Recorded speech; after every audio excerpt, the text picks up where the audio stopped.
Olá, pessoal. Nós estamos aqui para mais um Tá Pago Cast, onde o seu lugar na mesa já está pago e nós estamos aqui somente para desfrutar, aprofundar naquilo que de graça recebemos. Estamos aqui com o Felipe, ele vai apresentar quem mais está aqui conosco, né, Felipe? Mas antes de apresentar, eu tenho um recado especial para você que está aí assistindo a gente. Não se esqueça de inscrever no canal, deixe um like, é muito importante para que o nosso trabalho chegue a mais pessoas, tá? E abrindo esse episódio de hoje aqui, eu gostaria de primeiramente agradecer a Renata Hanai. Ela faz parte de um projeto social incrível aqui em Brasília, chamado LAME. E antes de passar a bola aqui para ela, apresentar aqui brevemente, então, a Renata já é advogada há 10 anos. Ela é mãe do Benjamin, da Vivian, esposa do Emerson. E desde 2020 ela faz parte desse processo, né? E antes de entrar nesse processo, queria saber um pouco mais de quem é a Renata, como que foi a sua experiência de conversão, no encontro com o Senhor, para chegarmos até aqui essa vez hoje. Legal, obrigada, gente, pelo convite. É uma honra e uma alegria muito grande estar aqui com vocês para falar sobre um tema que toca muito no meu coração, né? Minha conversão, vamos começar. Uhum. Eu nasci num lar cristão, então meus pais se converteram. Tinha acabado de nascer, né? Então, desde sempre, assim, ouvir sobre Jesus sempre foi algo que me ganhou, assim, ganhou meu coração, né? E eu acredito, sabe, Felipe, Carlos, que esse processo de conversão é um processo mesmo, né? Então, ali, quando eu tinha 6 anos de idade, eu tive a minha primeira experiência com Deus. Era meu aniversário. Eu faço aniversário em janeiro, e janeiro chove muito em Brasília. Sim. E a festa estava toda preparada, mas a chuva estava caindo. E eu me lembro de sentar, assim, no parquinho, né, na frente do salão de festas, e olhar para cima e falar: Deus, por favor, se você existe, por favor, né, é a minha festa de aniversário. Claro que aquilo era tudo para uma criança de 6 anos, né? E vocês acreditam que as nuvens se espalharam e, de fato, a chuva cessou e eu tive um aniversário incrível? Amém. Então, essa foi a minha primeira experiência, assim. A minha mãe achou umas cartas que eu escrevia para Deus, né? Assim, muito interessante. Batiza minha família com teu Espírito Santo, né? Olha. Mas foi na adolescência mesmo que eu decidi aceitar, entregar formalmente a minha vida para Cristo e me batizei, né? E, assim, conforme a gente vai amadurecendo pessoalmente, a nossa fé também vai amadurecendo, né? Então, foi assim que eu me converti e eu acho que sempre estou conhecendo algum ângulo de Jesus que eu ainda não vi, né? Legal. E como advogada, como que foi essa escolha? Já era uma vocação? Já era um sonho? Era uma vontade que crescia? Um exemplo de algum familiar? Como que surgiu? Esses dias eu encontrei uma carta que eu escrevi com 16 anos, uma carta para Deus. E nessa carta, ela dizia assim: eu não quero ter uma vida comum, eu quero transformar o mundo, né? Então, esse desejo de fazer algo de transformação, algo relevante, sempre esteve dentro do meu coração. E eu me formei em Direito, me tornei advogada em 2015. E nessa época eu advogava e estudava para magistratura. Meu sonho era ser juíza estadual. E eu realmente, assim, cria que através daquela profissão eu ia conseguir fazer essa transformação que eu tanto sonhava. Mas em 2015 eu estava num congresso e foi a primeira vez que eu ouvi falar sobre a organização Prison Fellowship. Aham. E nesse dia eu ouvi um testemunho de uma mulher que ela ficou presa 5 anos a mais porque ela não tinha um advogado.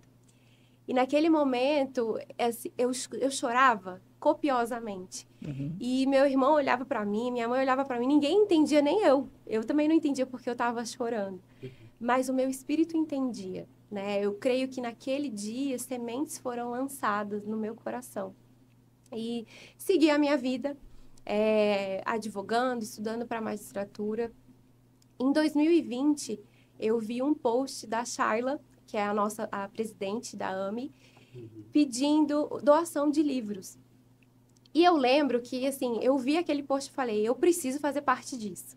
E eu respondi para ela, eu quero doar todos os livros. Eu não sabia quantos eram, quanto que isso ia custar, mas eu só sabia que eu precisava fazer parte. E ali eu iniciei a minha trajetória dentro da AME. Na minha cabeça, ia ser assim, eu advogo, vou me tornar juíza e faço algo social através da AME. Eu nunca imaginei que eu seria vice-presidente, que a AME seria, assim, tomasse a minha vida da forma que é hoje, né? Uhum. Então, foi isso, assim, esse desejo de... Deus, qual é o seu chamado para a minha vida, sabe?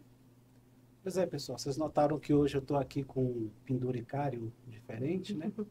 Mas é porque a nossa conversa está, como ela está contando a Renata, caminhando para esse lado do sistema penitenciário, pessoas privadas de liberdade. E por isso eu vim hoje aqui só relembrar que eu sou policial penal, trabalho no sistema penitenciário aqui do DF já há 16 anos. E você começou aí a falar do AME, né? Então eu queria perguntar sobre essa sigla, AME. Uhum. O que significa isso? Legal. AME significa Ame Mulheres Esquecidas. Nós somos uma organização social que atua dentro dos presídios, levando dignidade, e após o período do cárcere, com reintegração social. Então, nós iniciamos o nosso trabalho em 2020, no presídio de Lusiânia, e hoje nós estamos em 4 presídios femininos. Brasília, PFDF, Lusiânia, Barro Alto e Formosa. Então, a gente faz esse trabalho, hoje nós temos 10 frentes de atuação, e por que esquecidas, né? Então, assim, pouco se fala disso, sabe, Carlos? A sua experiência no presídio masculino, Exato. né? Existe um abandono muito grande quando se trata de encarceramento feminino, né? Eu sempre falo que em dia de visita em presídio masculino tem filas e filas. Mas no presídio feminino não é assim que acontece, né? Então, de fato, aquelas mulheres, elas são abandonadas pelas famílias, pelo parceiro, né? E por isso por isso essa sigla, né? E a me surgiu, assim, a Shayla estava num momento com Deus, e ela fez uma pergunta muito perigosa. Ela perguntou, Deus, existe algum sonho que você tem para mim que eu ainda não estou vivendo? E Deus fala muito com ela através de visões. Naquele momento, ela se viu dentro de um presídio. Então, assim, a Shayla não é dessa área, né? Ela não tinha assistido um filme que falava sobre isso. Então, claramente, era o Espírito Santo. E ela ouviu, ame essas mulheres, porque elas estão sendo esquecidas. Então, quem deu o nome foi Deus. Ele é o melhor, mais criativo, o melhor marketing que existe. Foi ele que criou. A Shayla, ela é a presidente, né? Isso. Hoje. E se você está se perguntando aí quem que é a Shayla, quiser saber um pouquinho mais, ela participou recentemente do podcast Divinamente. E lá você pode também ter acesso a essa perspectiva. Ela conta ali bastante sobre o projeto também. Então, se você está gostando desse conteúdo, fica o convite para você assistir lá no Divinamente também. Legal. E você falou que vocês atuam no presídio de 2 maneiras, né? Ali com uma intervenção, enquanto elas estão lá dentro, e fora. Então, são 2 momentos bem divididos, né? Nessa intervenção lá dentro, como que é feita essa assistência? Legal. Então, nós temos 10 programas, Felipe. O primeiro programa que surgiu na AME foi o Ame Uma Vida. O que é o Ame Uma Vida? A gente fornece kits de higiene pessoal, produtos de limpeza, alguns itens de alimentação. Esses itens, eles deveriam ser fornecidos pelo Estado, né? Como o Estado não fornece, é fornecido pela família. Mas quando a gente fala do público feminino, como eu já disse, elas são abandonadas. Então, assim, mulheres que estão ali 5 anos, 10 anos sem receber uma visita. Então, elas, além desse abandono, elas não têm esses itens que a família levaria, né? Então, olhando para isso, nós pensamos, não tem como fazer nada mais se a gente não suprir a dignidade, o mínimo, né? Então, esse é o primeiro programa que surgiu na AME e é atuado dentro dos presídios. O segundo é o AME Capacitar. Então, a gente tem ali vários cursos de capacitação profissional dentro dos presídios. Temos parceiros que dão esses cursos, né? Então, empresas parceiras que estão dispostas, após o período do cárcere, empregar essas mulheres, né? Então, a diretoria do presídio seleciona aquelas que estão próximas a sair, porque aí faz mais sentido, né, fazer esse curso de capacitação. E aí, elas passam por essa capacitação. Então, por exemplo, a Rico Burger é uma parceira nossa. Então, lá dentro do presídio já existe uma capacitação deles, né? O Mercado do Café também faz essa capacitação de barista, né? E aí, para que elas, ao sair, elas já tenham aquela expertise necessária, né? Outro programa que nós temos é o AME Acolher. Porque a gente entendeu que se existia esse abandono material, né, existia também um abandono afetivo. Então, foi quando a gente teve a ideia de criar esse apadrinhamento por cartas. Então, elas escrevem cartas e as madrinhas respondem. E foi, assim, para nossa surpresa, foi impactante. Eu me lembro do dia que a gente foi, né, após a instalação desse programa, a gente foi até o presídio, a gente via as cartas coladas, assim, sabe, nas celas, porque era como se cada uma dissesse: alguém acredita em mim, alguém me ama, alguém me vê, né? Alguém está ali dispondo do tempo para falar comigo, né? E depois, então, temos Ame Acolher, Ame Capacitar, Ame Uma Vida. Também temos a Ame Construir, que é um programa que por demanda, né, assim, da estrutura do presídio, a gente atua. Então, por exemplo, precisa de um alojamento berçário. Então, a AME ajuda na construção disso. Precisa trocar as caixas d'água, as pias, os banheiros. Então, nós temos parceiros nisso também. E aí temos a AME Cuidar, que é um programa voltado para os policiais penais e servidores penitenciários. Então, nós entendemos, né, que não existe, no mundo tão polarizado, né, a gente falou, nós não somos assim. Então, para que a gente transforme o sistema prisional como um todo, a gente precisava olhar para todos os agentes desse sistema, né? E o que a gente faz? A gente fornece palestras sobre saúde mental, né? Fornecemos cafés da manhã para que eles tenham esse momento de integração, de ouvir, de ter uma escuta ativa mesmo. Como muitas são agentes mulheres, né? Então, a gente já fez várias palestras voltadas mais para esse público. Então, esse é o AME Cuidar. Temos a AME Pequeninos, que ela apoia as crianças até 12 anos, filhas das mulheres encarceradas, porque nós entendemos que a gente precisava quebrar um ciclo de encarceramento. A gente percebeu que muitas das mulheres que estão dentro do presídio, elas eram filhas, às vezes netas, de pessoas presas, né? Sim. Então, mais uma vez, nesse olhar global, a gente pensou, vamos olhar para essas crianças. Então, a AME Pequeninos, nós atuamos no dia da visita, né? Que é um dia, assim, muito desafiador. Eu, como mãe, eu imagino, né? Então, aquela mulher ali que fica sem ver o filho 3 meses, 4 meses, né? E na hora de se despedir daquele filho, é um dia muito desafiador. Então, a gente está ali para trazer alegria para aquelas crianças, fornecemos materiais escolares, kits de merenda escolar, né? Para, de alguma forma, trazer alegria para aquele momento, né? E falando da AME Pequeninos, a gente tem algo maravilhoso que aconteceu, que foram os coletes, né? Então, para quem não sabe, as crianças precisam entrar de branco, igual as mães que estão presas, né? Eu não sabia disso. Isso. E aí a gente olhou para aquela situação e falou, nossa, não é legal essa identificação, né? Então, assim, olhar, imagina pela Espelhar, perspectiva né? da criança, exatamente, esse espelhamento. E aí a gente teve a ideia, e se a gente criasse coletes de super-heróis, de princesas, né? A gente entende que essa roupa que elas usam é importante para a segurança, a gente compreende.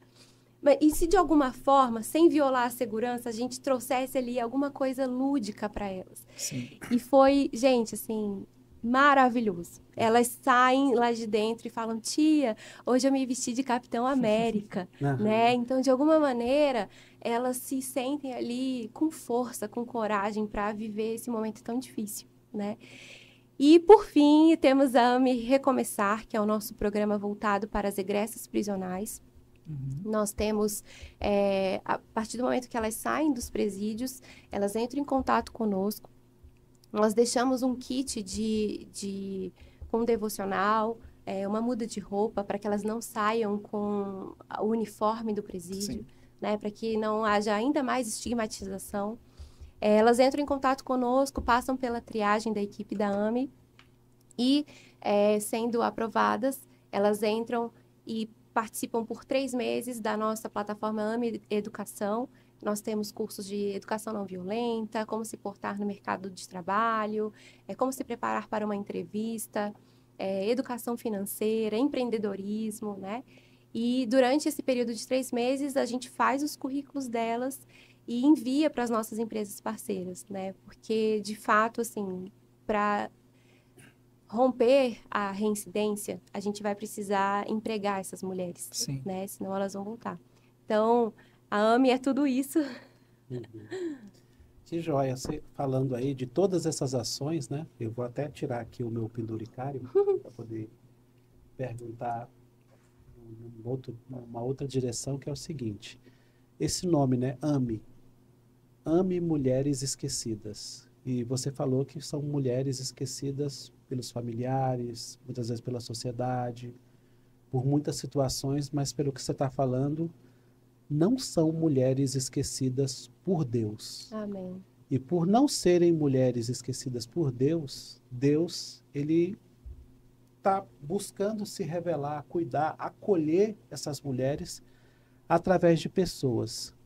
Eu queria ouvir do seu coração, do coração da Shayla, das pessoas que cooperam com vocês, como é que é ser a mão de Deus para ajudar, ser os braços de Deus para abraçar, ser o meio que Deus tem de se revelar, de acolher, de cuidar dessas pessoas, né? Porque acaba que Deus não as esqueceu. Amém. E a maneira de Deus se revelar a essas mulheres é através de muitas pessoas e nesse momento que você está falando através de vocês. Como é estar nessa posição? É um grande privilégio, Carlos, assim, a gente poder ser o braço, né, ser o olhar de Deus, é maravilhoso, assim. E eu sempre falo que transforma a vida delas, mas transforma muito mais a nossa, né, porque nós estamos ali no chão da vida mesmo. Sim. E eu sempre me lembro do versículo que Jesus fala, né, estive preso e você me visitou. E os discípulos perguntam, como? Como que a gente te visitou, né? E Jesus responde, se você fez aos meus, né, aos meus pequeninos, aos meus amados, você fez para mim. Sim. Então, para nós é um grande privilégio poder, a gente sempre fala, trabalhar nos negócios do nosso Pai, né? É uma honra, né? Eu sempre agradeço a Deus por Ele ter me chamado mesmo. Amém. Você comentou aí sobre super-heróis. Tem uma palavra aí popular do tio Ben pro Homem-Aranha, que ele fala assim, com grandes poderes, grandes responsabilidades.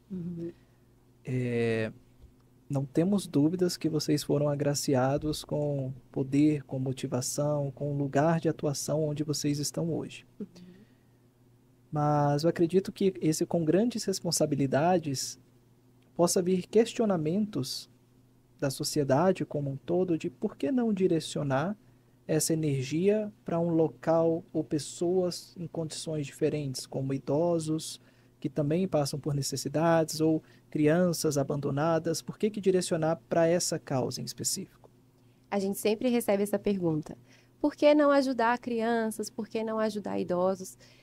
Nós temos convicção de que idosos e crianças são um público que também precisa de atenção. Sim. Mas Deus nos chamou para o presídio, né? E a gente sempre devolve essa pergunta. Você quer viver num país mais seguro? Sem dúvidas. Porque essas pessoas vão sair. No Brasil não existe pena de morte, não existe pena perpétua. Então a pergunta é, de que maneira elas vão sair, né? Então a gente entende que a pena ela tem a função punitiva, a função retributiva, mas ela também tem a função de ressocialização. Então é sobre isso que a gente trabalha, né, para ressocializar essa pessoa, porque ela vai sair. Esse tempo que ela tá ali é um tempo que, né, é um tempo muito ocioso muitas vezes. Então, por que não aproveitar esse tempo para capacitar, né, para transformar a mentalidade dela, para curar a alma dela, né, e essa pessoa sair melhor?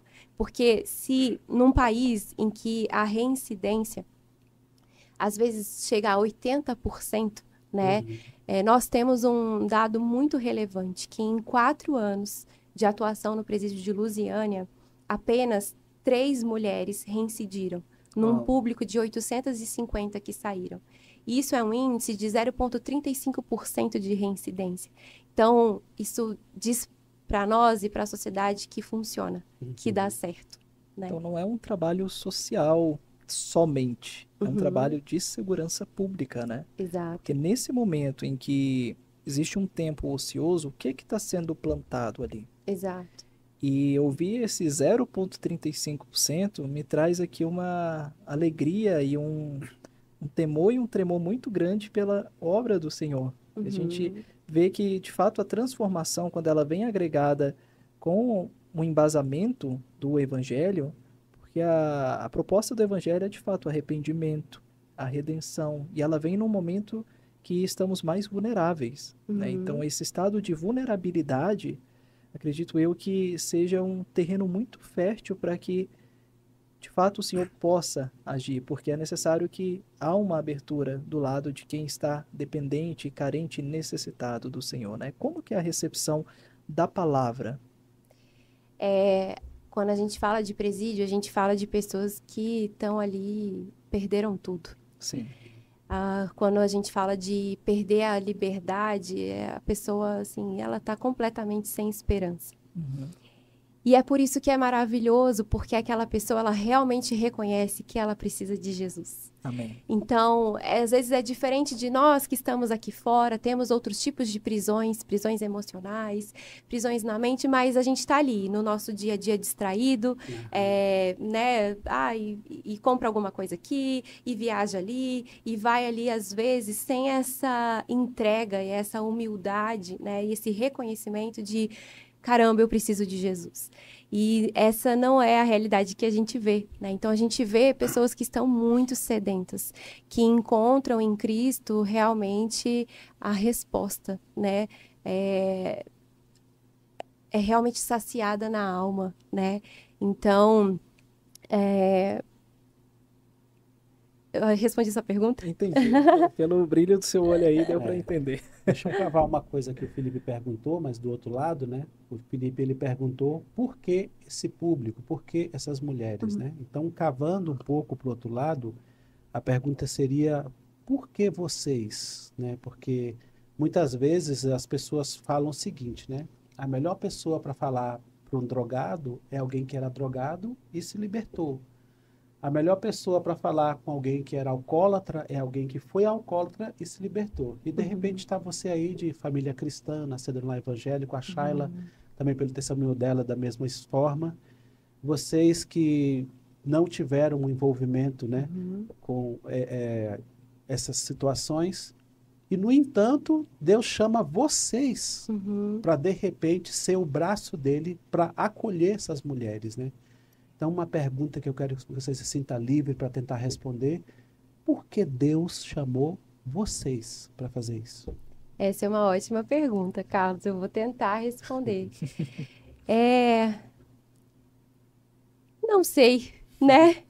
Eu acho que Deus, ele faz essas coisas loucas mesmo, né? Então, eu acho que Deus, ele não vai muito, às vezes, no raciocínio lógico da sociedade. Então, se você foi drogado, então você atende drogado. Se você, né? É, eu tenho certeza que se a gente fosse escolher, né? A gente sendo Jesus ali, a gente fosse escolher os discípulos, certamente a gente não escolheria os que Jesus escolheu, Sim, né? Então, assim, imagina, né? Eles não tinham muita qualificação, né? Mas eles tinham um coração. Então, eu creio que é isso, né? Jesus, ele nos convidou e nós dissemos sim. E eu acho que a nossa experiência dá também para elas se puxar a mão, sabe? Então, vou te dar um exemplo. Uma vez, quando cortaram a energia de dentro dos presídios e elas começaram a tomar banho gelado, eu me lembro desse dia, eu cheguei em casa e eu fui tomar banho, né? E eu comecei a chorar. Falei, Deus, não é possível. É um banho. Não é possível. E aí eu comecei a, tipo assim, quase repelir o que eu tinha, né? Quase repelir a minha trajetória.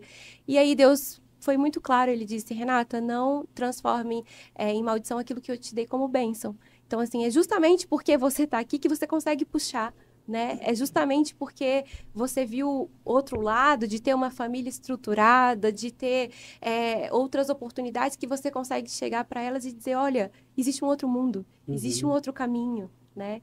Então, acho que é isso, Carlos. Tem uma palavra que eu gosto de meditar muito, né, que fala o seguinte: os homens buscam métodos, buscam instituições, buscam meios, buscam recursos, mas Deus busca corações.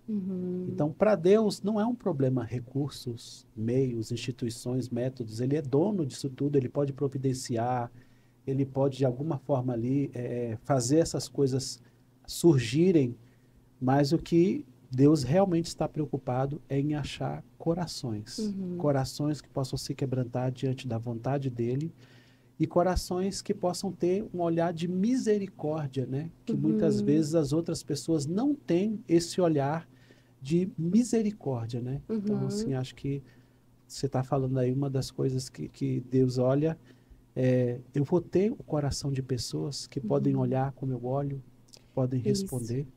Eu acho que Deus só quer pessoas dispostas, né? Então, assim, ele chama a todos, mas quem vai são os que estão dispostos, né? E eu posso dizer com convicção que é maravilhoso dizer sim para o que Deus tem, né? Na minha trajetória, eu tinha um plano de ser juíza, então eu tinha toda uma expectativa, né, de ter essa carreira, de ter estabilidade. Mas um dia Deus falou, é para você abrir mão. É para você largar tudo. E eu já tinha investido muito dinheiro, eu já tinha investido muita vida, muita expectativa, Tempo, né? muito tempo. Então, toda vez que eu passava pelo TJ, eu me imaginava lá, né? Mas aí eu disse sim, né? Eu pulei de paraquedas mesmo com Deus. E olhando para trás, valeu muito a pena. Já valeu a pena. E olha que só tem 5 anos, né? Eu, como um questionador e o perguntador aqui, eu vou fazer uma pergunta aqui para os dois, tá? Hoje, em média, são quantos internos no sistema masculino? Aqui em Brasília, no DF, tem uma média de 18 mil homens presos e na colmeia 600 mulheres, né? Eu também, antes de vir para cá, dei uma olhada nos números nacionais. Fez o dever de casa, hein? E o Departamento Nacional aí que cuida dessa parte, ele coloca que 96% das pessoas privadas de liberdade são homens e só 4% são mulheres. E, assim, homens, a gente assiste jornal, a gente vê diariamente ali motivos variados. Mas é difícil a gente ouvir falar da mulher, ou que a mulher comete crime, né? Se a gente fosse se basear no jornal, só homem que comete crime, né?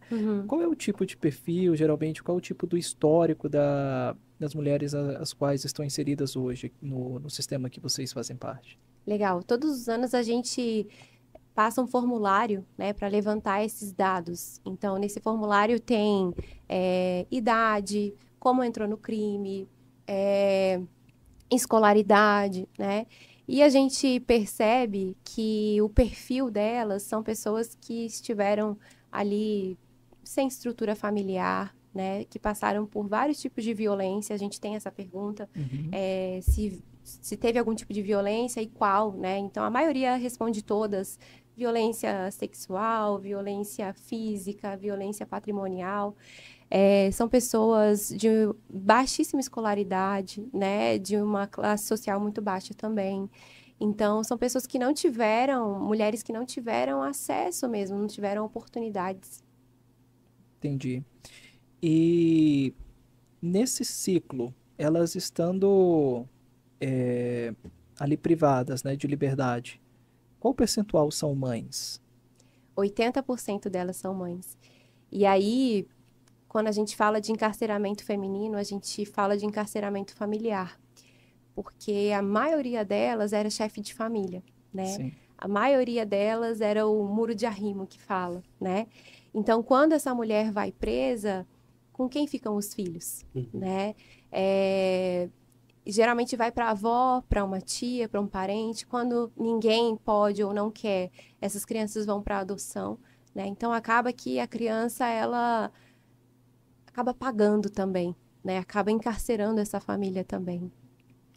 Quando você comentou ali dos uniformes para as crianças, né? Eu estava imaginando, eu que cuido da área da segurança e sei por que tem que usar branco, Uhum, mas enquanto você falava, você colocou sobre o seguinte, que a criança ela tinha uma oportunidade, de certa forma, de fugir daquele uhum, enquadramento ali do que é o ambiente do presídio uhum, e ressignificar, né, uhum. a presença dela ali no presídio, né? Então, uma coisa que eu queria ouvir, você falou a maioria são mães, essas crianças, né, quando elas olham para a mãe que está na situação de privação de liberdade, ou depois saindo e procurando oportunidades, às vezes tendo dificuldade, que tipo de expectativa de futuro, que tipo de relação com as mães ficam marcado nessas crianças? Como é que isso se dá e o que vocês têm procurado cooperar para uma mudança nisso? A gente sempre fala para as mulheres dentro do presídio, Carlos, que o mais difícil é quando sai. Porque elas imaginam assim: ah, eu vou sair, a minha família vai estar de braços abertos para me receber. E a verdade é que sim, ela saiu. Uhum, E a expectativa é que, na cabeça dela, é que a vida pausou e que quando ela voltar, a vida vai continuar da onde ela deixou. Mas não é uhum, assim, as pessoas seguem a vida delas, né? uhum, Então, um grande desafio, quando a gente fala de encarceramento feminino, é esse resgate da família, né? Essa confiança dessas crianças para as mães, esse relacionamento. Então, assim, de que maneira a gente ajuda? Conversando muito com elas, é, falando, instruindo, né? Olha, peça perdão.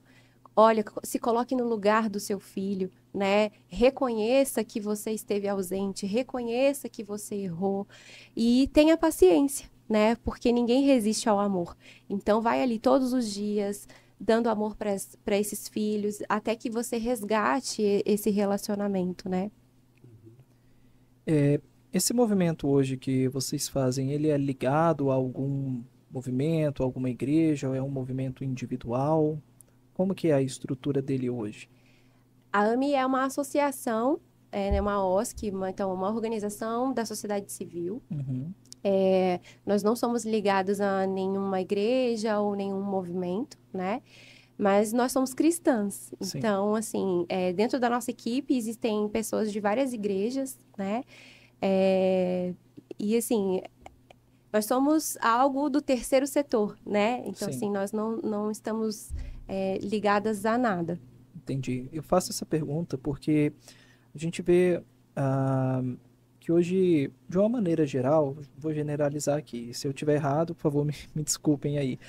Mas eu acredito que o Estado, a iniciativa privada e até mesmo as igrejas perderam ou se esqueceram de olhar para alguns acessos, para algumas instituições ou situações de vulnerabilidade, de necessidade. Então a gente vê muitas pessoas fazendo mesmo esse trabalho de levar cobertor para quem está na rua, levar comida para quem está na rua, atuar em um presídio, atuar em enfim, nas necessidades básicas, né, que a sociedade tem. Uhum. Se alguém que está ouvindo isso aqui Uhum. e tiver o coração, seja para ajudar, colaborar, se candidatar para um voluntariado, Uhum. a gente vai deixar as redes sociais aqui embaixo, no vídeo e tudo mais, todo o contato do pessoal do AME, mas se tem alguma limitação de idade, de gênero, se eu posso colaborar só financeiramente, ou se eu não tenho como colaborar financeiramente, mas eu tenho um coração para me doar, como que é feito esse processo? Tem abertura para isso? Claro, com certeza. Então, existem várias formas da pessoa participar da AME, né? Então, seja sendo um doador, né, através do apadrinhamento. Não existe uma limitação de, só mulher, né? Porque a gente recebe muito essa pergunta. Como a gente atua com as mulheres, tem que ser mulher? Não, não tem, né? A gente tem vários padrinhos, homens, e a pessoa pode, por exemplo, eu sou empresário, tenho uma empresa, então existe essa parceria também, né? Então a gente tem 3 formas de parceria. Tem aqueles que são patrocinadores, empresas patrocinadoras que doam mensalmente um recurso financeiro. Outros são apoiadores, então, em algum tipo de ação quer doar um produto ou um serviço, como, por exemplo, bolos do Flávio, né? Então, a gente tem uma ação e eles doam alguns bolos, né? Já aconteceu de um salão de beleza doar serviço, eles foram lá no Setembro Amarelo, nessa visão do autocuidado e cortaram cabelo, fizeram a unha das mulheres, né? Então, existe patrocinador, apoiador e também parceiros. Que são parceiros? São quando essa empresa, ela doa uma expertise. Então, por exemplo, a Microsoft é uma parceira da AME, e ela doa uma plataforma, né? Que é a plataforma Escola do Trabalhador. Legal. Em que hoje, muito legal, começou como um desejo mesmo. Então, uma executiva da Microsoft entrou em contato com a gente e falou, olha, o que vocês fazem na AME tem muito a ver com o propósito da Microsoft, né? Que é gerar transformação através da tecnologia. Vamos colocar isso dentro do presídio? Vamos colocar uma capacitação nessa área dentro do presídio? E aí, quando ela foi falar isso lá dentro da Microsoft, eles responderam, olha, essa ideia é boa demais para estar só em um presídio. Então, a Microsoft tem um termo de cooperação com o Ministério da Justiça e isso virou uma política pública, né? Então, hoje está em todos os presídios do Brasil, não só os femininos, mas também os masculinos e também não tem acesso apenas às pessoas privadas de liberdade, mas também aos servidores penitenciários e policiais penais, né? Então, existe essa forma. Outras pessoas...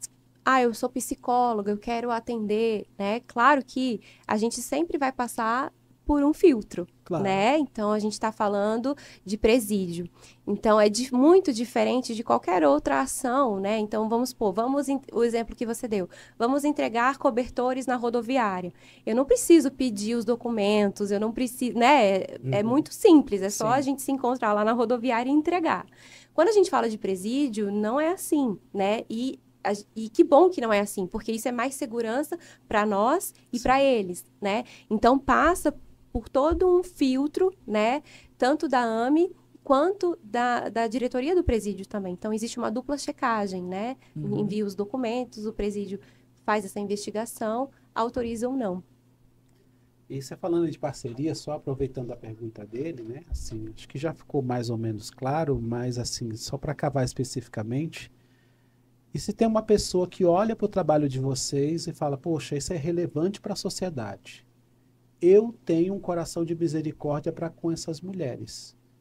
Mas eu não sou de confissão cristã. E até não tenho muito interesse na confissão cristã. Por ter misericórdia dessas mulheres e por ter com que cooperar, eu sou aceito para cooperar com a AME, para trabalhar com a AME, né? Pessoas que pensam sobre isso, o que vocês têm a dizer? Com certeza, só entre em contato com a gente. A gente quer o coração, né? Se a pessoa tem esse olhar de misericórdia, se ela quer fazer parte, se ela acredita naquilo que nós estamos fazendo, ela já está dentro. Não existe essa limitação, assim. Inclusive, a gente tem, sabe, Carlos, algumas madrinhas que são de outras religiões e para nós não é um limitador. Com todo esse trabalho dividido em duas partes, o primeiro é o atuar enquanto elas são internas. Quando existe essa reinserção na sociedade, né? Todo esse trabalho de ressocialização, de capacitação, tem algum case de sucesso assim que você gostaria de compartilhar para que a gente tivesse uma ideia da proporção do trabalho que vocês estão fazendo? Tem, sim. Eu quero compartilhar, então, 2 casos com vocês. Uhum. O primeiro é uma das primeiras mulheres que nós atendemos quando ela saiu do presídio. E ela tinha um problema muito sério com a filha dela. A filha dela, quando saiu do presídio, ela tinha 5 anos. Uhum. E todo esse processo que eu falei para vocês, né, de tentar resgatar esse relacionamento, a filha dela rejeitava muito ela, porque viu, né, todo aquele contexto de prisão, sentiu muita falta da mãe. Sim. E essa mulher, ela nos procurou. Nós conseguimos colocá-la dentro de uma das empresas parceiras. Ela foi empregada e está empregada até hoje nessa empresa. Uau. E, assim, para nós, o testemunho, né, a prova de que ela realmente mudou, foi quando a filha dela, ela chegou e falou, muito obrigada, porque a minha mãe mudou. Então, Amém. se uma criança consegue perceber essa mudança, né, é porque é uma mudança genuína, né? E um outro caso, uma das mulheres que nós atendemos, ela fazia faculdade de matemática dentro do presídio. E quando ela saiu sem nada, né, como a maioria delas. Então, nós ajudamos ali a reconstruir a vida, né, e reconstruir a casa dela. Então, doamos itens de cozinha, cama, toalha, né? As necessidades são inúmeras e são muito básicas também. E uma das coisas que nós fizemos foi doar um notebook para ela, para que ela pudesse continuar essa faculdade. E hoje ela é professora de matemática numa escola muito boa aqui em Brasília. Então, assim, é uma alegria muito grande vê-las mudando de vida, sabe? Vê-las tendo oportunidades que elas jamais imaginaram, né? E ver essa reconstrução tendo impacto nas próximas gerações. Então, hoje a gente entende que o que a gente faz não é só para adultos, é um impacto geracional, porque a transformação dessa mulher gera a transformação dos filhos dela, e isso vai se propagar de geração em geração. Isso é o que a gente consegue enxergar, né? Isso. Porque até João fala ali no livro dele, né, que aqui ficaram alguns milagres que o Senhor fez, mas ele fez muitos outros. Então, quantas sementes, quantas fagulhas foram plantadas ou lançadas aí que estamos vendo agora, ou daqui a um tempo a gente vai conseguir ter mais uma ideia, uma amplitude, né, dessa visão de vocês. Eu estava pensando aqui nos dados, né? 96% da população que está em presídio são homens, só 4% mulheres, né? Isso aqui no Brasil. E trazendo também uma informação, né? Que mesmo essas mulheres que estão presas, a maioria delas tem alguma coisa a ver com sentimento, com relacionamento, né? Porque muitas se envolveram no crime por causa do marido, pais, filhos, né? Então foram envolvidas ou induzidas ao crime. Tem aquelas também que se envolveram com alguma situação de crime, às vezes até como uma defesa, né? Então, assim, queria que você falasse um pouco disso, mas pensando sobre o seguinte, né?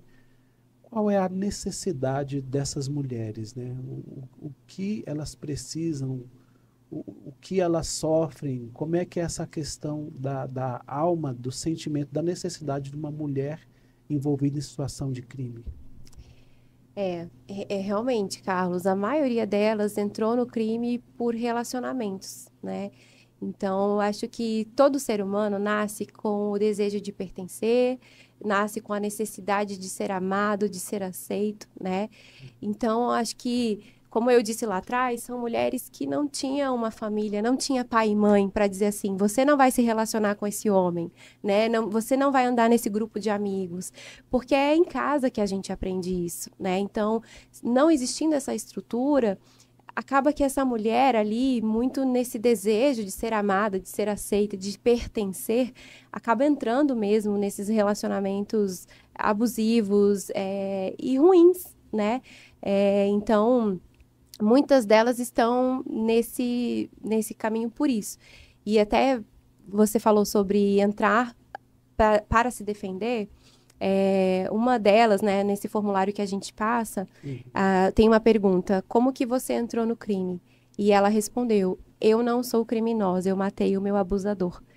Então, assim, quando a gente leu essa resposta, meu Deus, né? Então, o que essa mulher não viveu, né? Então, assim, eu não consigo imaginar a dor dela, né?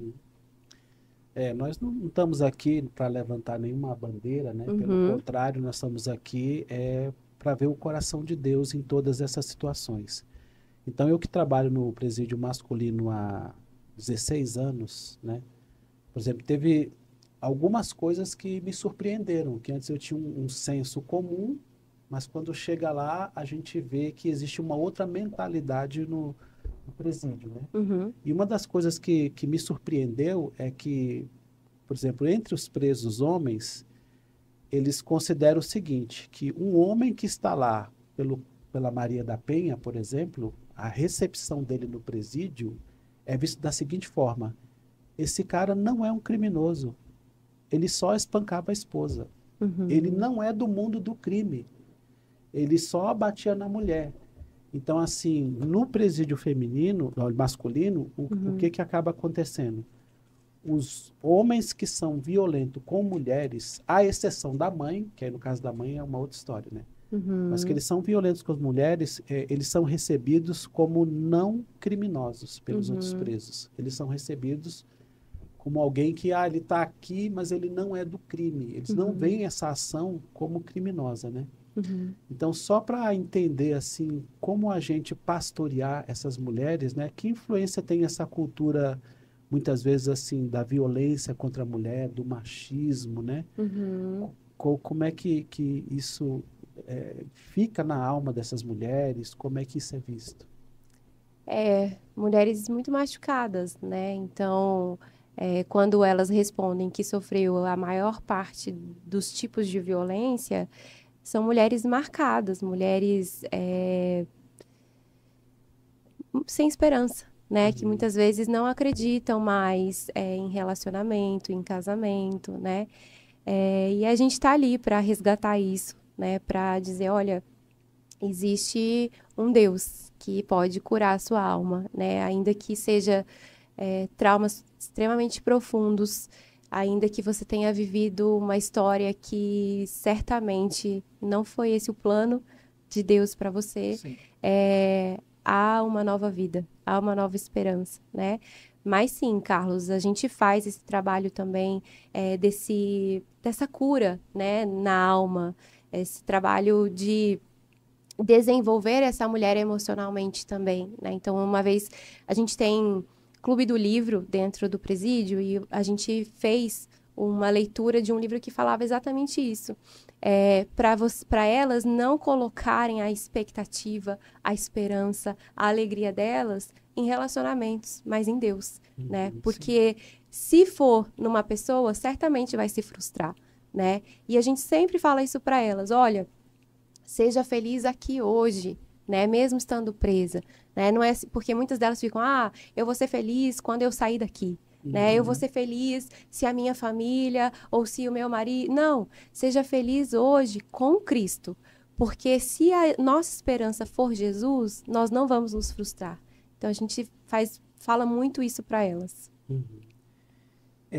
A palavra ela nos deixa muito claro que não devemos olhar para o nosso próximo com um olhar de justiça e de condenação, porque não somos juízes, né? E eu vejo esse trabalho que vocês fazem algo incrível, assim, porque é uma oportunidade prática de colocar o evangelho no viver. Uhum. Quando a gente pega o exemplo ali da mulher pega em flagrante adultério, a sociedade como um todo, eles queriam dar um checkmate ali em Jesus, né? Uhum. Naquela situação toda, prontos para apedrejarem. E o que o Senhor faz é justamente o inverso do que eles Uhum. estavam esperando, né? Ele se coloca do lado da mulher, ele se abaixa, ele não julga, ele não condena, ele levanta, dali vem o perdão, ele não é conivente com o que ela fazia, Aham. mas ele deixa uma mensagem clara de não permaneça, Uhum. siga. Isso. Colocando assim lado a lado, vocês estão fazendo isso na prática, né? Vocês conseguem ter uma ideia, uma noção de que diariamente vocês estão tendo essa oportunidade prática de pregar o evangelho na prática, de ver a redenção, e isso é bem aceito por elas? Elas conseguem enxergar, além dessa ação social, um agir de Cristo nesse processo? Sim, com certeza. A gente sempre fala que o evangelho ele é prático. Então, assim, não é chegar lá dentro do presídio e falar, olha, eu amo vocês e Jesus ama vocês e tchau, né? Não, existem necessidades reais ali, necessidade de comer, necessidade de usar um absorvente, necessidade de ser capacitado, de ler um livro, né? De receber um olhar olho no olho, né? Aham. Então, o evangelho ele é prático. Então, a gente ama essas mulheres, a gente revela Jesus através dessas ações e através desses programas que nós temos, né? Então, acho que Jesus foi lá e fez, né? Ele foi lá e morreu. Ele não simplesmente disse, eu amo vocês. Não, não. Ele provou que ele amava, Sim. fazendo algo, né? E não estando indiferente as nossas realidades, né? Ele estava consciente e fez isso de forma consciente. Então, o evangelho é prático. Amém. Já foram feitas pesquisas, né? Como o número de homens é um número muito maior, acaba tendo mais pesquisas nesse sentido. Por exemplo, eu me lembro de 2 pesquisas em 2 presídios que 90% dos homens presos eles tinham uma característica em comum: a ausência do pai na família, né? Ou muitas vezes quando tinha uma presença de um pai, era um pai que era melhor não estar presente. Uhum. Mas assim, essa questão da falta do pai, né? É. Que cria um buraco na formação, na caminhada desses homens, né? Então, assim, como é que vocês percebem isso no caso das mulheres presas, né? Essa questão, você já falou da desestrutura da família, tudo. Uhum. O papel do pai, ou a falta do papel do pai, como que isso afeta essas mulheres? Carlos, a maioria delas não sabe nem quem é o pai, Uhum. infelizmente. Então, é interessante, né? A psicologia, ela já fez vários estudos qual é a diferença do papel do pai para um menino e o papel do pai, o impacto na vida de uma menina, né? Então, o pai, ele tem ali essa função de mostrar para aquela mulher, para aquela menina, o que é ser homem, né? Então, assim, aquela menina, ela conhece o primeiro homem através do pai, né? Então, se o pai é um homem honesto, um homem íntegro, que respeita, né? Que ouve, que está ali presente, essa menina, provavelmente, quando ela for se relacionar, ela vai buscar algo semelhante ao que ela viu em casa, né? Mas se ela não teve um pai, se ela não sabe quem é, ou se esse pai abusou dela, bateu nela, abandonou ela, então, assim, a referência masculina para ela é essa, né? Então, eu não tenho os dados do feminino, né? Você falou 90%, mas a maioria delas não tem pai e não sabe quem é. Então, assim, claramente isso gera essa lacuna emocional, né? E que aí busca em relação... Volta na nossa conversa anterior. Busca em relacionamentos, busca em amizades, né? Essa aprovação. E aí gera esse ciclo. Falando de paternidade e maternidade aqui,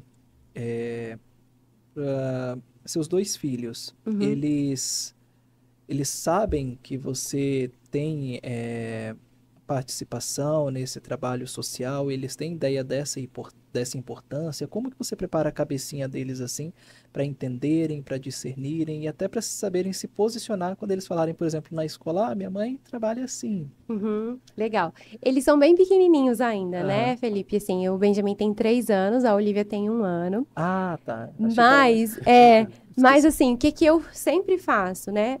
Filhos, a mamãe tá indo no presídio, a mamãe tá indo trabalhar. Aí o Benjamin, né, que é um pouquinho maior, por que que você vai no presídio? E Aham. aí eu explico, a mamãe trabalha na AME. Então, assim, eles ainda não têm essa compreensão total Sim. do que é um presídio e do que eu faço, mas eu sempre deixo muito claro para eles, né? A mamãe tá indo lá levar Jesus, a mamãe tá indo lá amar, a mamãe tá indo lá olhar para essas mulheres. E eu tenho certeza, assim, o meu sonho é quando eles fizerem 18 anos, né, que é a idade que Aham. pode entrar num presídio, é Aham. que eles estejam junto comigo. E o maridão, né? De repente vê a esposa até desistindo de um sonho aí na carreira profissional, abrindo mão certamente de alguns fins de semana, se ocupando em algumas situações, envolvida com pessoas, né? E assim, como é que fica o marido no meio dessa situação toda? Como é que ele te vê? Como é que é o apoio dele? E até preocupação, emendando É, aqui, né? Porque se a minha Aham, esposa se colocasse, acho que a primeira coisa que viria seria a preocupação com a questão da segurança também. aham, até só complementando, e aí você fala aham, com liberdade, minha esposa mesmo, né, uhum, quando uma hora eu vou contar aqui para o pessoal como foi o meu processo de entrar no presídio, né, que foi miraculoso, né? uhum, Mas a minha esposa, no primeiro momento, quando eu pensei em trabalhar no presídio, né, vi Deus me direcionando para esse sentido, ela tinha medo de ficar viúva, né? Achava assim, uhum, poxa, você vai estar se metendo numa situação complicadíssima, né? uhum, E aí, assim, às vezes quando chegam as policiais penais, né, mulheres lá no presídio, né, uma das perguntas que eu faço, né, é como é que sua família encarou você entrar uhum. nesse tipo de profissão? Então aí, recheando bem essa pergunta sobre seu marido, né, como é que ele vê você entrando nesse meio, envolvida com essas situações? O Emerson é um homem maravilhoso mesmo. Eu tenho a bênção de ser casada com ele e ele sempre me apoiou em tudo. Então, na época, né, a gente se conheceu, eu tinha 21 anos. A gente se conhece há 15 anos, né? 16 anos. Então, já até perdi as contas. Então, ele sempre disse para mim assim, Renata, eu te apoio naquilo que você disser, né? Eu tenho convicção de que Deus fala com você e Amém. aquilo que Deus diz para você fazer, eu vou dizer amém, né? Então, quando eu tomei a decisão de abrir mão da magistratura, ainda que eu tivesse, né, assim, abrindo mão de tantas coisas, não é só de um cargo, Sim. né? É todo um projeto de vida. Ele disse, eu tô com você, né? Então, Aleluia. o Emerson, ele toca violão, então ele já foi dentro do presídio também, né? Tocar, ministrar o louvor. Ele é da área de TI, então muitas vezes ele nos ajuda também com várias coisas que a AME precisa, de site, enfim, toda essa parte tecnológica. E ele sempre fala, assim, quando eu vou, ele fala, Deus abençoe, né? E ele tem a convicção de que o Espírito Santo é quem me guarda, né? Então, assim, ele tem muita alegria, sabe? Ele sente muita admiração pelo que eu faço e lá em casa a gente tem um lema que é assim, tudo junto, sempre junto. Aham. Então, assim, ele fala, eu também sou da AME, né? Eu também tô lá, eu também faço parte. Então, é esse caminhar muito junto, assim, de respeito, admiração. Então, ele sempre me apoiou. Eu trabalho no presídio há 16 anos, né? E no começo, quando eu via todo tipo de situação lá, né?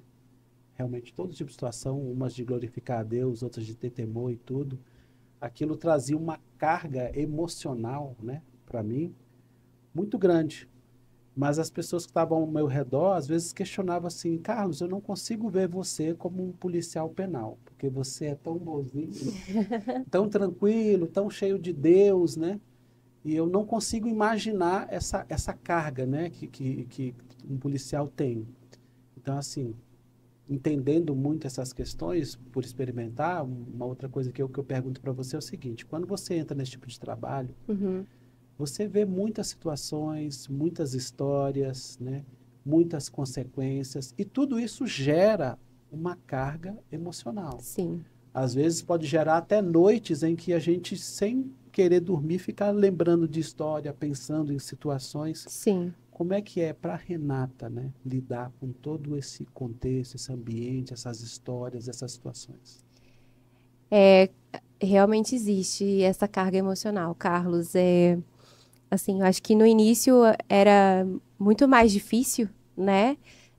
Então, assim, várias vezes eu e Charla voltávamos do presídio em silêncio. Então, assim, é uma viagem de 1 hora em silêncio. Porque a gente estava tentando processar ali o que a gente tinha visto, né? Tentando processar o que a gente tinha ouvido, aquelas histórias. E aí, assim, um dia eu realmente fui para Deus. Eu acho que esse é o que eu faço, sabe? Então, Deus, olha, a minha vida é sua, a vida dessas mulheres são suas também, né? Então, me ajuda, né? Então, acho que quando eu estou mais emocionalmente assim, eu vou, oro, fico em silêncio. E às vezes eu chego do presídio, aí o Emerson pergunta: como que foi? Eu não quero falar. Uhum. Eu preciso de alguns dias, né? E aí é nisso, é ali, no meu momento com Deus, pedindo Espírito Santo, trata a minha alma, né? Me ajuda a, a lidar com isso de uma forma saudável. E nós somos humanos, então, de fato, e que bom que a nossa alma, ela sente. Sim. Porque eu falo, Deus, eu não quero, né, assim, viver isso e um dia ter apatia, né, de tanto ver, de tanto estar ali, me tornar indiferente, né? Então eu acho por um lado positiva essa dor, vamos dizer assim, né? Porque significa que a gente está ali sentindo. E lidar com isso, acho que só o Espírito Santo mesmo para nos ajudar, nos conduzir e organizar a nossa alma. Eu tive dando uma olhadinha nas redes e no site, eu vi que o Senac ele é um grande apoiador, né? Como que ele colabora aí? O Senac, o Sindobar, qual que é o papel deles hoje no processo da AME? A gente fez uma parceria recente com o Senac, né? Uma parceria maravilhosa, que a gente tem muita alegria dos resultados, né, que estão surgindo.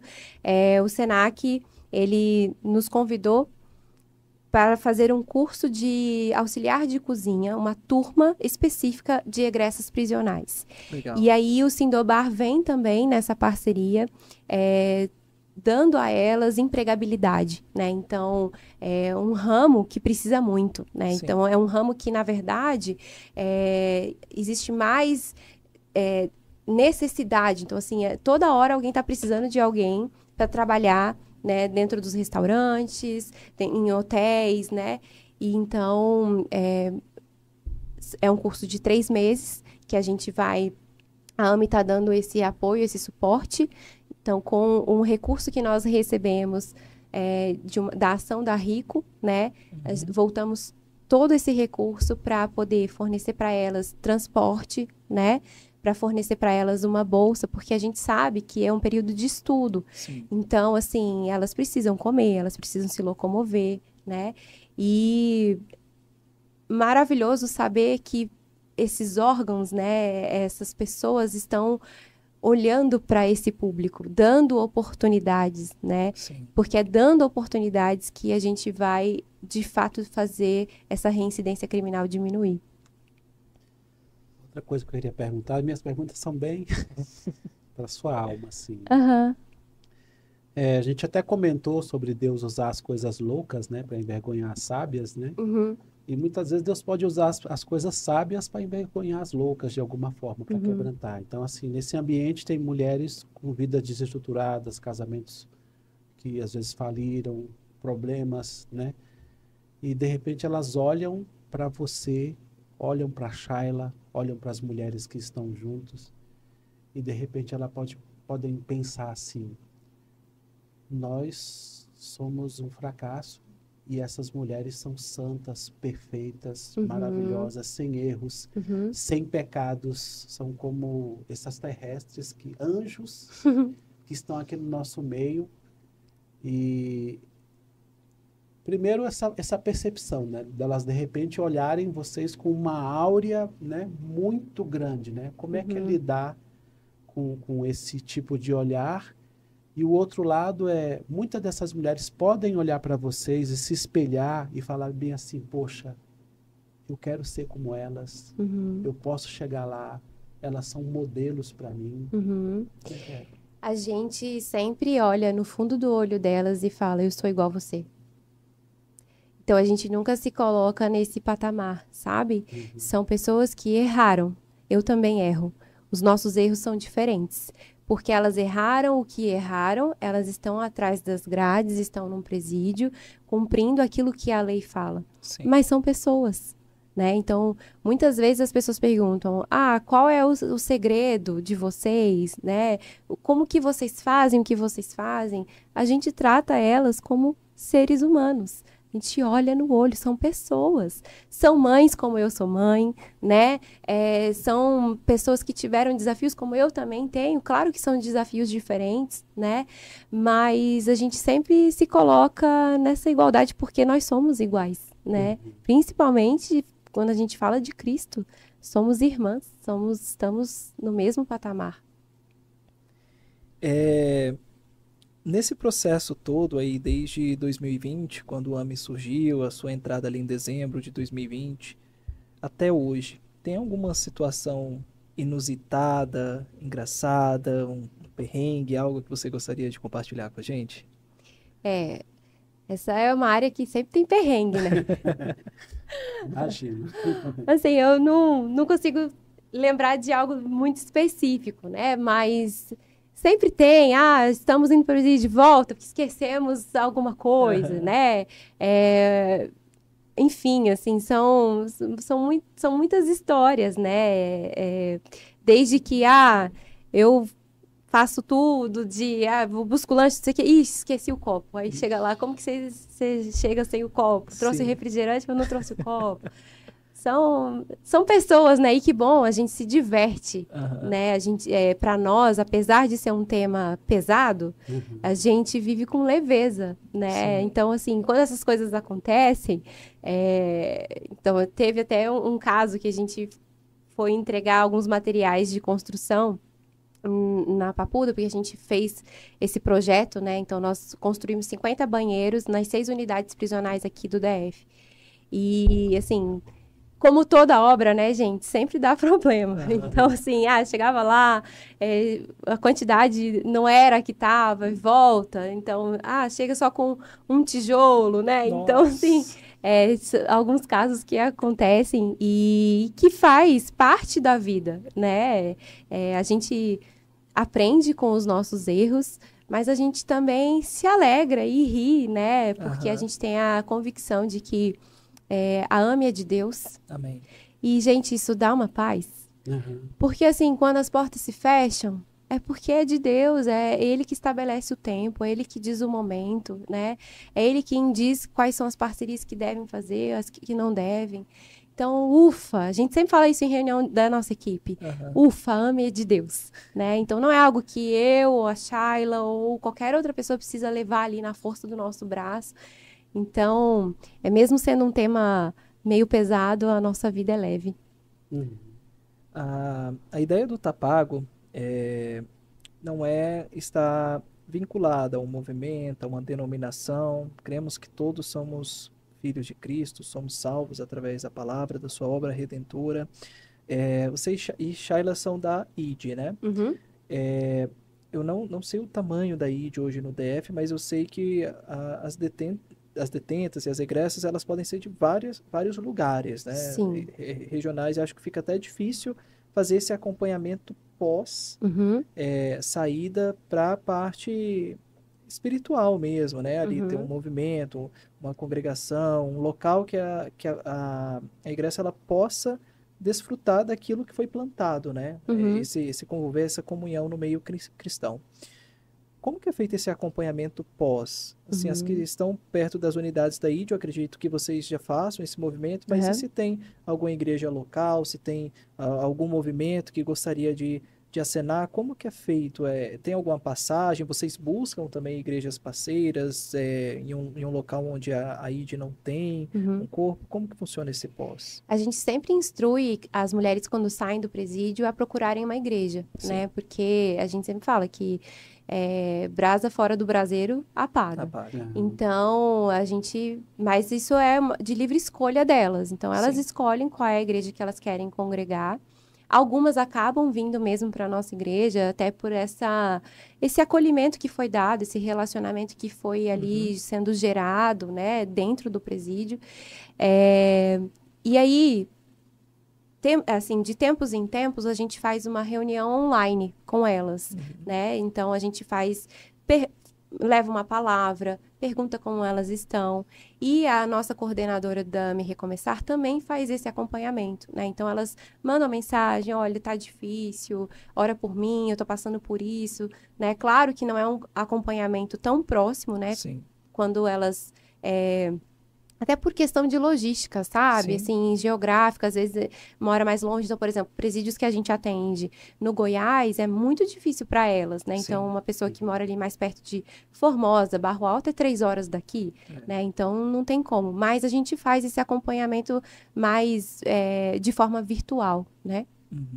E no caso de, por exemplo, mulheres que estão com uma pena talvez um pouco alta, vocês têm algum tipo de trabalho com famílias, né? Famílias se aproximam para poder, de alguma forma, ser acompanhada nesse processo, enquanto as mulheres estão privadas de liberdade? Essa é uma demanda que sempre vem, sabe, Carlos? Mas a gente acredita assim, o nosso foco é Ame Mulheres Esquecidas. Então, a gente vai cuidar dessa mulher, a gente vai resgatar essa mulher, a gente vai trazer esperança, alegria, capacitação, dignidade. E ela, sendo restaurada, então restaura a família, né? Porque a gente não tem braço, assim, não conseguiria, né, abarcar. As necessidades são muitas. Então, a gente não atende as famílias, né? Sim. A gente está se aproximando aqui do final do episódio. E a gente falou aí muitos parceiros, né, que estão colaborando com a AME. Eu queria deixar esse espaço aqui público, se você quiser nomear cada um deles, agradecer, uma vez que a gente é um movimento, somos um movimento individual, a gente tem essa liberdade para, de fato, ter esse coração de agradecimento, esse apoio que os parceiros têm tido com vocês. Então, fica aberto esse espaço aqui para vocês agradecerem, deixarem os contatos das redes sociais, se tiver alguma mensagem complementar, pode ficar livre, tá? Bom, primeiro, agradecer, né? Hoje nós temos 26 empresas parceiras da AME. Que joia, que lindo. São empresas que, de fato, elas de fato reconheceram o papel que elas têm, né? Não só para gerar lucro, mas uma responsabilidade social. Então, agradecer a todos os nossos parceiros que acreditam nessa transformação, que, de fato, investem na segurança pública, né? Para nós é uma alegria podermos fazer isso juntos. Legal. E a mensagem que eu quero deixar é que, muitas vezes, a gente terceiriza a responsabilidade, né? Então, a gente pensa, isso é um problema do governo, isso é um problema de alguém que não sou eu, né? E quando, na verdade, nós somos a resposta para aquelas mudanças que nós queremos ver. Então, se algo arde no seu coração, alguma indignação, né? Isso tem a ver com você. Então, se algum tema, né, fala assim, caramba, por que é assim? Isso precisa mudar? Começa com você, né? Você é a resposta. Então, que possamos, de fato, sermos responsáveis, né? E como sociedade, assumirmos isso, né? Não terceirizando, mas, de fato, sendo resposta, trazendo solução. Essa é a mensagem que eu queria deixar. Eu só também queria ouvir você falando também, por exemplo, muitas mulheres não foram alcançadas pelo projeto de vocês, né? Que tem as suas limitações, tal, de espaço, de tempo. mas passaram pelo sistema penitenciário, talvez hoje em dia acabaram de sair há pouco tempo, estão olhando para o futuro, para a vida e pensando o que vai ser de mim, com um monte de medos, com um monte de dificuldades para enfrentar, e que não tiveram oportunidade de conhecer vocês, mas que de repente hoje, pelo podcast e pelos meios sociais que vocês estão atuando certamente, têm a oportunidade de ouvir. O que falar para essas mulheres, né? Não desista, né? Tudo passa. Então, as coisas boas passam, as coisas ruins passam.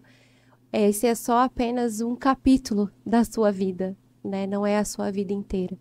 Então, vá, busque Jesus, a transformação só vem a partir dele mesmo, né? É ele que pode fazer, é ele que transforma, é ele que muda a história, é ele que constrói novas pontes, novos caminhos. Então, não desista, confia em Cristo, coloque a sua confiança em Cristo e vai dar certo. Pois é, pessoal, nós temos trabalhado para ter um conteúdo de qualidade, um conteúdo sério, que nós achamos importante que aquilo que foi conversado aqui hoje possa ser compartilhado, para que possa ser um meio de Deus de também ajudar a ter mais parcerias, mais pessoas chamadas, mais pessoas tocadas. Então não podemos deixar também de falar, curta, comente, compartilhe, para que esse conteúdo possa alcançar mais pessoas, mais vidas, né? Isso mesmo, pessoal. E mais uma vez, obrigado pela audiência, pelos comentários. Mais uma vez, se você gostou do conteúdo, não se esqueça de se inscrever, de compartilhar para que esse vídeo, essa mensagem, ela possa alcançar, né, vidas e, de fato, pessoas possam ser transformadas através da palavra do Senhor, porque isso aqui não é uma obra nossa, isso aqui não é algo feito ou construído por nós. O Senhor nos capacitou e o Senhor abriu espaço para que estivéssemos aqui hoje. Então, muito obrigado. E gostaria de anunciar aqui que eu e Carlos, a gente está pensando em algo muito especial para o próximo episódio. A gente ainda não pode colocar aqui qual que vai ser o tema, mas gostaríamos de agradecer aqui o pessoal da AME. Obrigada, gente, a pela Renata, oportunidade. a Shayla. Obrigada. Parabenizar mais uma vez esse trabalho incrível que vocês têm feito. A sociedade carece de movimentos como esse. E quisera todo o sistema tivessem pessoas e corações como os seus espalhados por todo o Brasil e que frutos fossem plantados e colhidos da maneira que vocês têm feito. O Senhor tem abençoado bastante. Parabéns pelo trabalho. Obrigada. Obrigado, pessoal, e até a próxima. Até a próxima.